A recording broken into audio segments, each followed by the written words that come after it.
Hello everybody, John here, and today onto the garage we finally get started on repairing our ABS module for its ABS and traction control faults.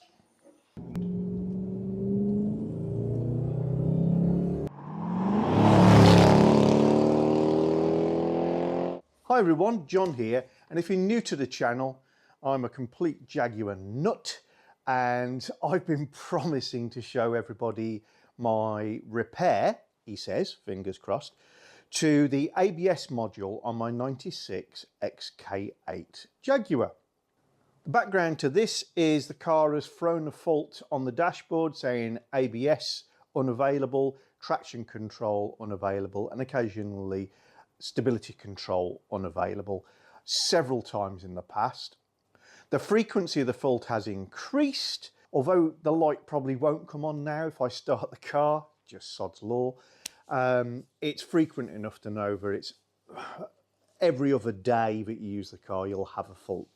Now if you have problems with your stability control or traction control or ABS particularly on a Jaguar XK8, the first port of call is check that the battery is fully charged and that your earth leads are in good condition, because that's the root of almost everything except a puncture in terms of faults on these cars. Once you've ruled that out, check that your wheel speed sensors or ABS sensors are working correctly. I've got separate videos on how to check that. And then if you have got an intermittent fault, another possibility is the link wires which go from the ABS sensors to the car harness. That's a separate length of wire, and because it does move and twitch with the suspension, it can be the root of the fault. I've eliminated those already as possibilities on this, so I'm pretty sure we have the big fault, which is the ABS control module is going down. Replacing that with a new unit is a very expensive thing.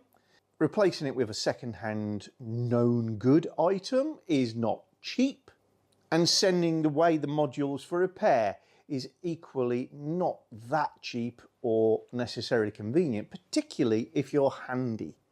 So the main fault that occurs on these cars is dry joints and cracked joints on the solder connections, which are literally just the power supply to the ABS motor, closely followed by the same thing on the joints which link to the wheel speed sensors. You can also have individual components, like in anything electronic, that break down. Maybe a capacitor has burst, shorted, whatever. So where do we begin? Well, I don't do false drama in this, so when I say we're going to go and look, we're genuinely going to look, meaning I don't know. We're going to start by putting my OBD2 scanner on the car and seeing if it's recorded any codes lately about this. So I've got one of these gauges. Mine's a Topdon ArtLink 600. Had this for a little while now. I did a review on it when I first got it, probably a year or more ago. Really quite impressed. As a standalone unit, but you don't have to have any subscriptions to, but it's not dedicated to the Jaguar. It does a very decent job. The socket, if you've never used one of these before on your Jag, is here above the plastic rather than the footwell. It travels in that plane, backwards and forwards, and the wide end of the socket is inboard. So if you don't want to put your head down there, you just do it by feel. You know you're in because this thing jumps into life. There we go. So we're up and running. LCD screens like this do not show up well on camera because you're never quite sure what angle to hold them at. So if you can't see everything here, I apologise. Right, I think I've got you at an angle where you can see most of what's going on there, but I'll talk you through it. So all I'm doing now, I'm just putting the keys in the ignition and turning them until the ignition comes on. You hopefully heard all that. And this top left button says scan and the little logo for ABS and airbags, all that sort of stuff. So those sorts of systems. Look at this. shows you I haven't used this in a few months. This is not a touch screen. So you move around the screen with the cursors and then hit the button. Checking files. Right, next thing, you got to go to Jaguar. I have uploaded the latest software to this a few months ago, and obviously software for cars as old as ours, 27 years old in my case, is unlikely to get updated any further. XK8 XK. Then, yep, we've got the years 2006 to 2009, and there we go. If I go up, we've got 1997, which is my car. Diagnose mode, we'll go manually select. ABS control module, yes please. Read fault codes, yes please. Wheel speed front left input circuit failure. So that's interesting. So it's indicating an individual wheel speed sensor is at fault. So if I hadn't already done a lot of checks, I would be replacing that wheel speed sensor, or at least cleaning all the connections and checking the link wire. That is fault 1 of 2. Let's move to the next one. Pump motor circuit failure. So I think that one helps with the diagnosis what I've already given you, that that's not a coincidence. That means that the issue is with the control module, which deals with the inputs and outputs from both of those things. And for those interested in such things, it's fault code C1095 and C1155. And I'm going to go to clear fault memory. Okay, clear. Do you want to clear the DTCs? Okay. Succeeded to clear DTCs. And then again, read fault code. No DTCs. Downloaded trouble code or diagnostic trouble code. Exit. Now I'm going to turn my ignition off. And now I can remove this from the socket. So yeah, really decent piece of kit, but won't break the bank. Don't get me wrong, it's not a Christmas cracker item.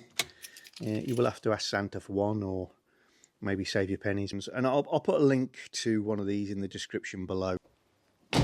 Now, having cleared the fault codes, what it means is when we do the repair, we can start the car up, run it round, and if we see the faults and it's the same faults, then I've done nothing. It's a quick, easy way of seeing if things are improving or not.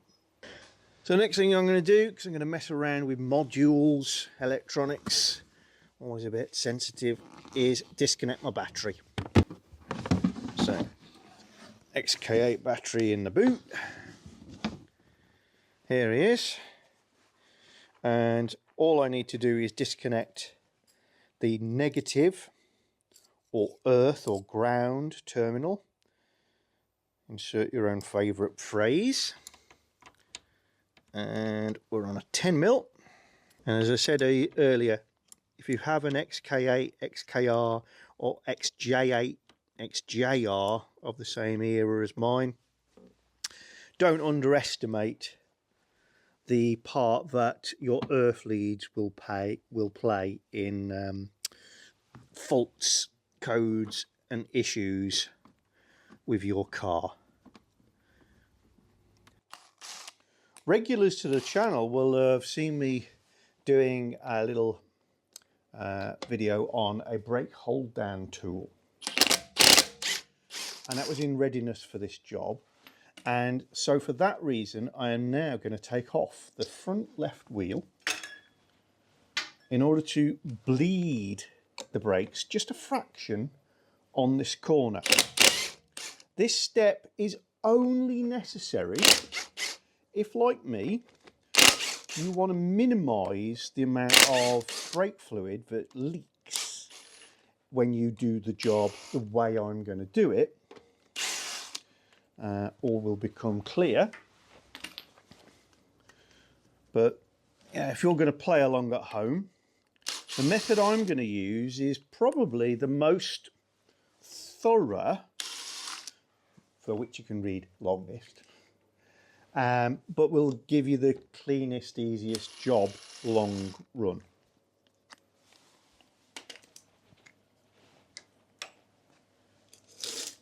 Remember, this is not my job, this is my hobby, so please don't take anything that I show you as a how-to guide. It's a how John did it guide, plus I'm under no time pressure, so speed is not of the essence.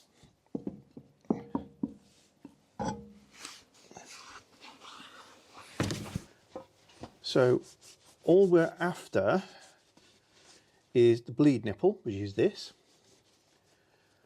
And if your car's not had much love in the brake department, it is possible to try and undo the bleed nipple and you round them off. They're usually not the best quality materials. So I would recommend, and I don't have one ironically, a long series 9mm socket, 6-sided socket, to try and slacken them off. So I'm using a 9mm open-ended spanner, but yeah, 6-sided socket is the best thing for this. But I've rebuilt these personally a few years back, so I don't anticipate any problems. All you want to do is just break the seal, if you like. There you go. Not too much an effort with mine. And then put a length of tube, whoops, put a length of tube onto the nozzle. And the only reason we're doing that is to avoid mess. So don't worry about it being a perfect fit. As you can see, I've got my bit of pipe leading down to an old oil can from the recent oil change I did. I'm going to just slacken it off a little more. About 3/4 of a turn should be sufficient. Next, I've got my brake hold down tool. Now, if you don't have one of these, don't panic.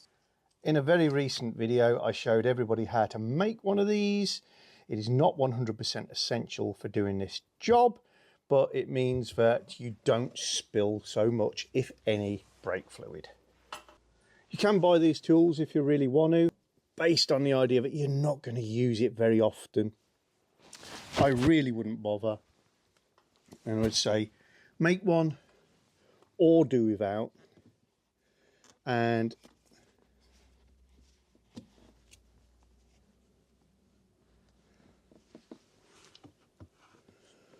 what we're doing with ours is we're using it to depress the brake pedal about 2 inches, 2.5 inches, so that we know well into the travel where we're applying the brakes, rather than just the slack area of the pedal.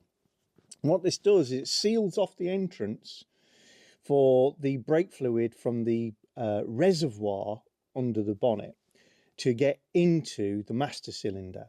If that path is open, as it is when the pedal is all the way up, then the fluid can flow freely through the pipes and out through any open pipes, which we're going to open the pipes later.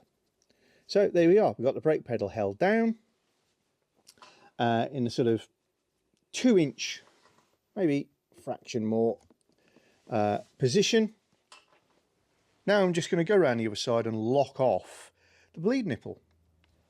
You might be able to see the brake fluid in the pipe there, because we pushed it out of the bleed nipple just a little bit, and that was the only reason for opening this, was to make a bit of space to get that pedal down and sealing off without putting the whole system under lots of pressure and creating a little brake fluid explosion for ourselves later. Right, we'll just take that off there.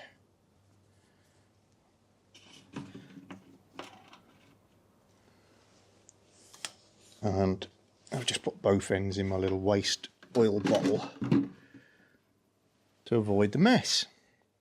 Next, I'm going to put my bonnet in the service position because I'm working here and the strut is a little in the way, more photographically than physically, if I'm honest. I've done videos on the service position of the bonnet. If you want to look back at those for the detail, do so. I'll put a link in the description or a little flag up above.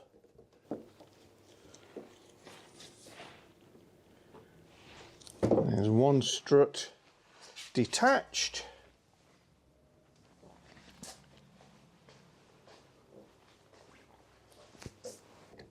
There's a second strut detached, and then the bonnet goes all the way up to vertical. And then we use a hole that's down here just for that purpose. And I've got a bolt with a long ribbon on it, which if you're into your aircraft, like a no-fly tag, put through that hole.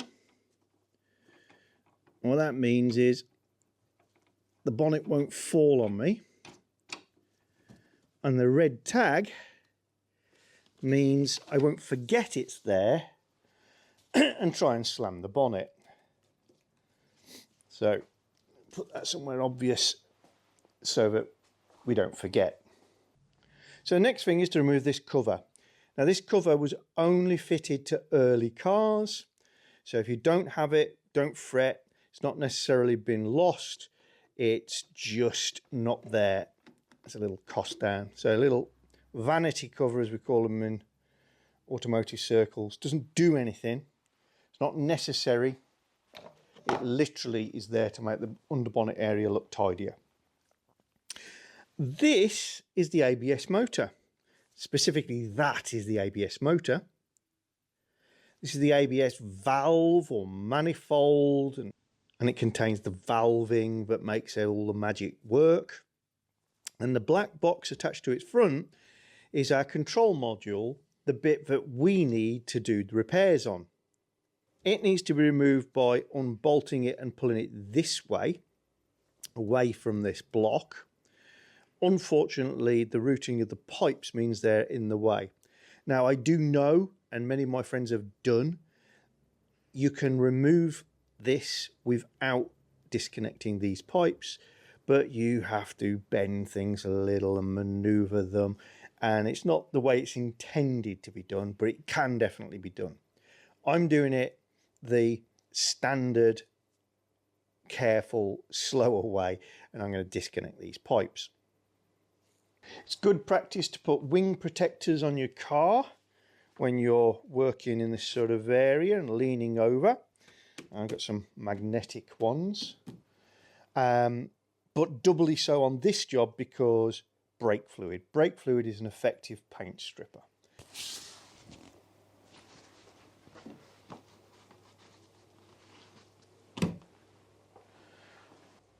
Next, we want to get this out of the way. That's the filler for the washer fluid, or at least a filler neck. And this is surprisingly elegant. You just grab the whole thing, rotate it towards the front of the car, about 1/8 of a turn, and it's a bayonet mount. And it comes straight off and away from the car. That gives a little better view of our control module that we're going to be removing. Okay, so we're going to remove this first electrical connector. Very elegant piece of design, well thought out. Just grab this sort of plunger looking thing and pull it up. As you do so, this is the connector. You'll see where it cams backwards. So pull that. There you go. And the whole thing has moved backwards all on its own. Push it back. And that just gives it a bit of clearance, and then we can slide it under those brake pipes, under my bracket, and tuck it down behind the dipstick. This bracket you may not have again because it holds up the vanity cover, so depending on the year you may have the bracket but not the cover, not have the bracket, etc. So with that connector out of the way and off here, below it we can see some more wiring here, and that is on another connector, and there's just a thumb squeeze, so I'm just going to do it, pull it out. You squeeze this thing top and bottom and give it a pull, and it's only difficult because it doesn't get moved very often. There we go. And with that out, you can pull that connector out, and that takes the power from the module, this black bit, to your motor. So there you are. It's just two lines, and again you just want to flip that out of the way. Now your module is not connected electrically to the car. Now all that remains is to remove this, and as I say, it's held in with these bolts here. We could remove those, but this has to come off and slide over the valves that are inside it, and you'll see how that works when I remove it. But the pipe work is very much in the way. I'm not going to flex and bend them, and yes, you can loosen off the bracket on the bottom of the motor and all sorts of things. I'm going to do it by removing these. The only reason you wouldn't want to do that is if you are not able or willing to rebleed the brakes, just to make sure that there's absolutely zero air in there. Bleeding brakes is not a hard thing to do, and something I've done a video on. You can check that out as well. But we are going to be opening up these brake lines.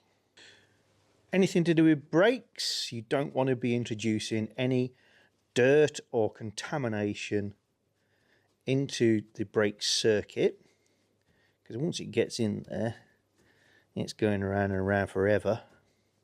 So just clean up the area at the top of your block. There we are, so nice and clean.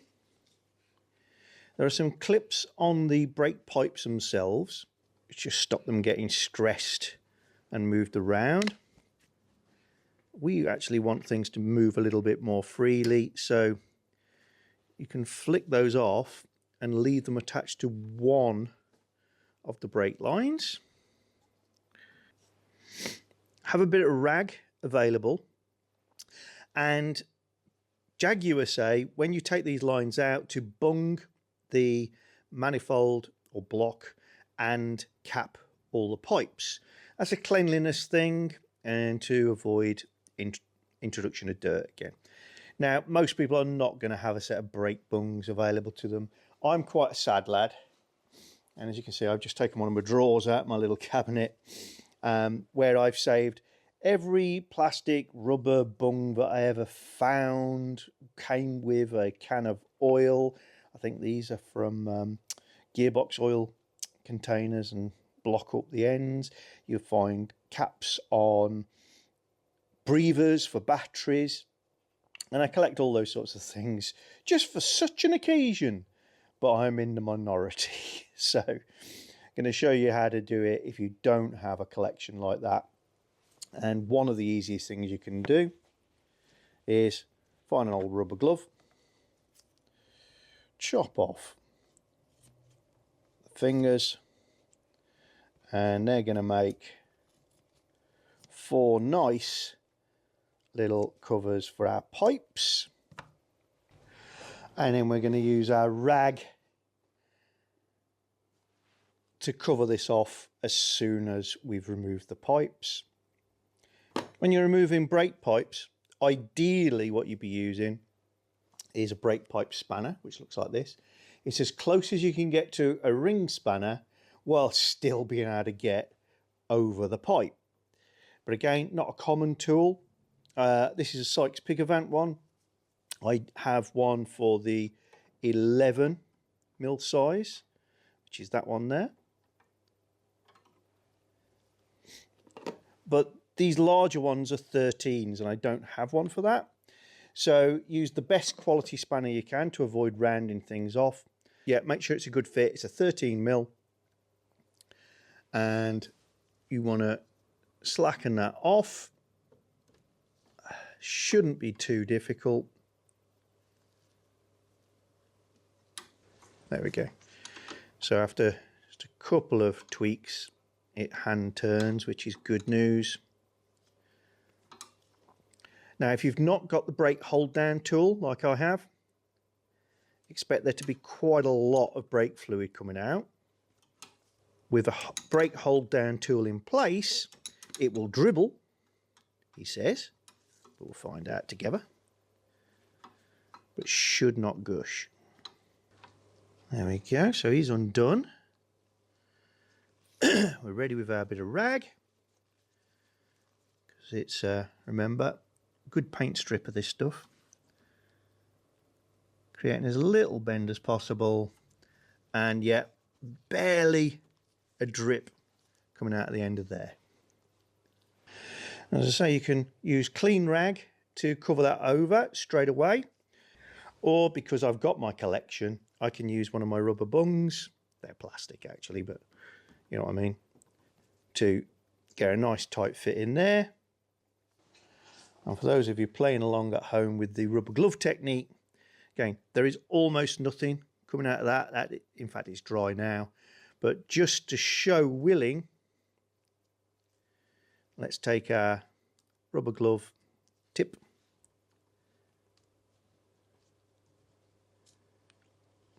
and pull it over that. And should you wish to, you can cable tie that on or use an elastic band, and it's going to prevent almost anything from coming out. But because I've got my brake hold down tool in place, that is pretty much redundant. I'm just doing it because I can. Let's use the Sykes Piggavant tool. So we go on to that 11mm, just there, and again able to break it free very easily, so nothing to worry about. But yeah, you don't want to add to your project by rounding off the unions and having to make up new brake lines.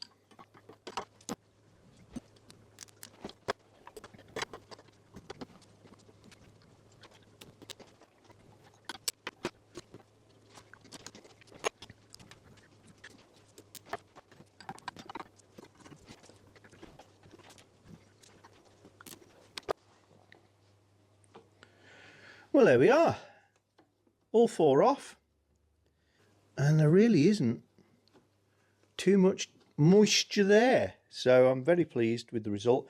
Just this one leaked just a fraction, but nothing much.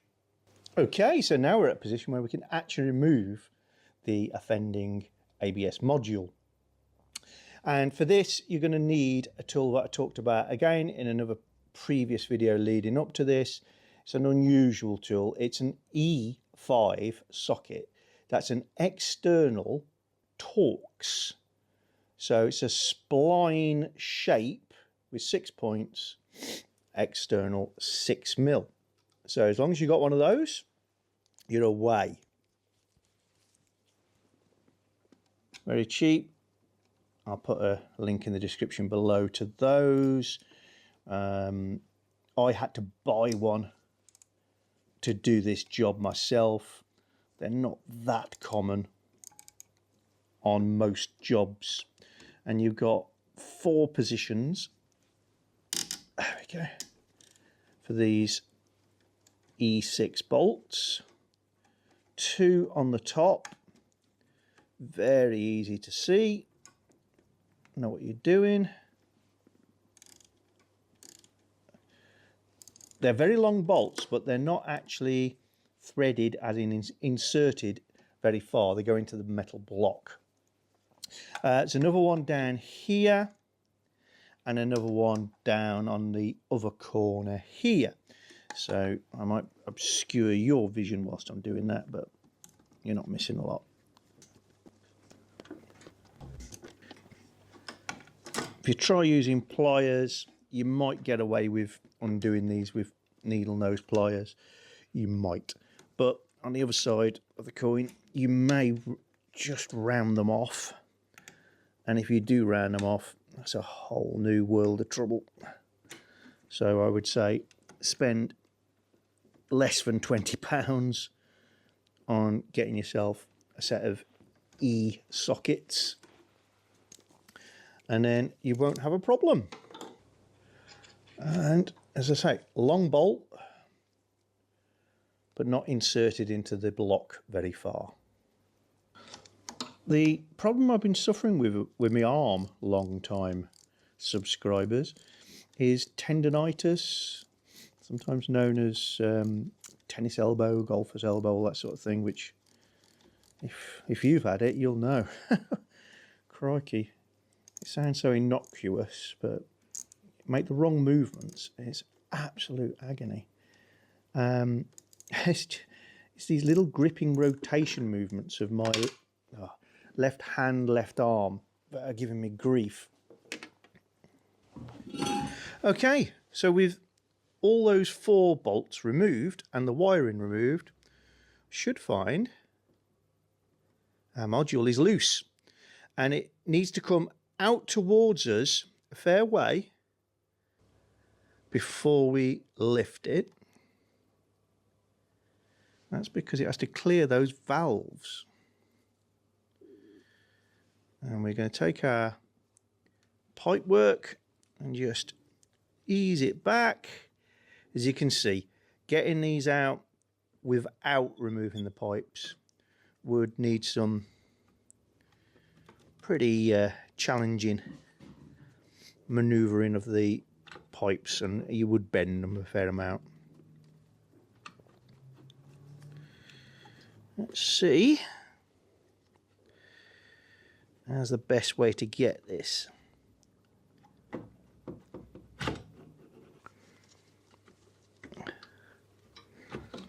I'm actually coming out behind the pipes, didn't expect that. Okay. And these pots or holes are solenoids or electromagnets, one half of a solenoid in effect. And when these are energized, they are able to pull on those rods and therefore cause them to move in or out just slightly, and that changes the valving inside your block and redirects the fluid to release or reapply the brakes on each corner as required by the clever bit in here. As we're going over to the bench by the calendar, it's time to turn over our November picture from Rex and go to our December picture. Yay!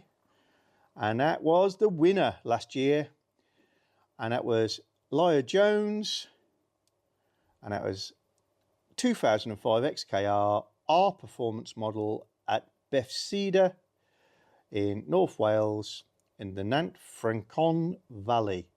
And Lyra, there's a good chance I pronounced your first name wrong and all of the parts of that except for North Wales, which I genuinely apologise for. My pronunciation of the Welsh language is not good. If you still want a calendar, the 2025 calendar that is, go over to www.tothegarage.co.uk real quick and order one up. I'm going to leave this video here because the next step is to open this unit and hopefully find the fault, but the lid is sealed on. And by sealed on, we mean heat staked, glued, not meant for removal, sealed unit on. So we'll be getting inside there and hopefully diagnosing and doing the repair in the next video. And I hope that you're going to subscribe to the channel, because that does me a big favour and helps the algorithm find new people who might be interested in it. And it costs you absolutely nothing. It just adds the channel to, if you like, your favourites, and enables you to know when I put a new video out, so you can find out a little bit more with me about our favourite car, the Jaguar XK8 XKR X100, 1996 to 2006. Not that I don't love all the Jags, but this is my favourite. And for those following along in the world of Jag, hated the advert, think it probably did a very good trick, which was what all adverts are supposed to do, attract people's attention to a particular brand. It certainly did that. And when you see the car, the prototype at least, in three-dimensional video format, other than the colour, I can kind of start to warm to where they're going. I'm slightly less scared now. Yeah, and it's, as long as you put the colour to one side, I can start to see some positives for their future. It's a prototype. It's not necessarily going to look like anything that we see. And unfortunately, I think that they're going to go electric SUV like everybody else, copy nothing, early doors. But as a GT shape, that's got possibilities. And I can see some heritage still left in that, but that might just be me. Rear haunches, cab backward, long bonnet. There's a few features. And the leaper was still there. The leaper was still there. So, yeah, I'm very much a glass half full sort of guy. I know many of you will still be completely mortified by the direction Jaguar is taking.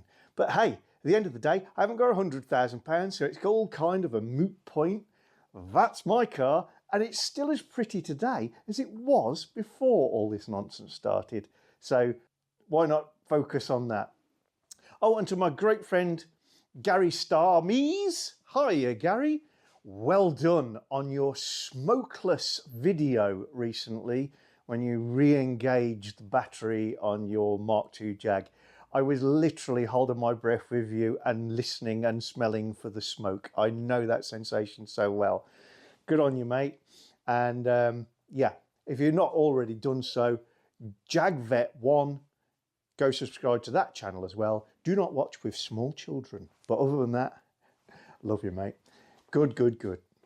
I will see you all again very soon with part 2 of this, getting inside there and fixing it. If you just go to Amazon